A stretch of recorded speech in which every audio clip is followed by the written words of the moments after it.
بسم اللہ الرحمن الرحیم نحمدہ ونصلی ونسلم علی رسولہ الکریم اما بعد فاعوذ باللہ من الشیطان الرجیم بسم اللہ الرحمن الرحیم۔ بعض حضرات تبرکات کے قائل نہیں ہیں۔ ان تبرکات میں سے ایک تبرک خاک مدینہ سے شفا پانا ہے، اور بعض حضرات اس کے بھی قائل نہیں ہیں، اور جو خاک مدینہ سے تبرک حاصل کرتے ہیں تو وہ ان پر فتوے لگاتے ہیں کہ یہ مشرک ہوگا، یہ کافر ہو گیا۔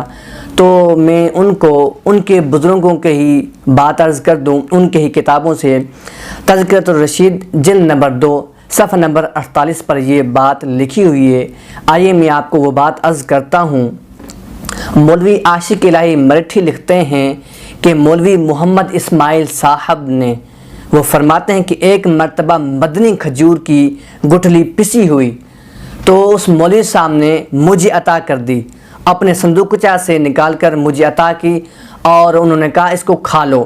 اسی طرح ایک مرتبہ مدینہ منورہ کی عملی مجھے بھی انہوں نے دی، وہ بھی میں نے کھا لی۔ اسی طرح ایک مرتبہ مدینۃ الرسول صلی اللہ علیہ وآلہ وسلم کی مٹی بھی عطا فرمائی، اور میں نے وہ مٹی کھا لی۔ دوسری مٹی کھانے کے بعد عرض کیا کہ یا حضرت یہ مٹی کھانا حرام ہے، تو آپ نے فرمایا یہ مٹی اور ہے، جس مٹی کی آپ بات کر رہے ہو وہ مٹی نہیں، یہ مٹی اور ہے۔ اسی طرح مولوی عبید اللہ انور صاحب اپنا ذاتی مشاہدہ بیان فرماتے ہیں، مدینہ منورہ کی خاک شفا سے ایک جہاں ہمیشہ فائدہ اٹھاتا آیا ہے۔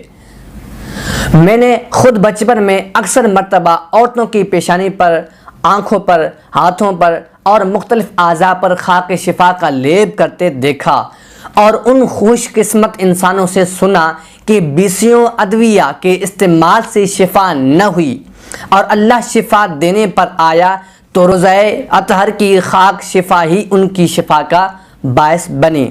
جب خاک مدینہ سے یہ نفع ہے تو سوچئے جس نبی کے صدقے یہ مقام ملا، جس نبی کے صدقے یہ ہمیں چیزیں ملی، اس نبی کا کیا مقام ہوگا۔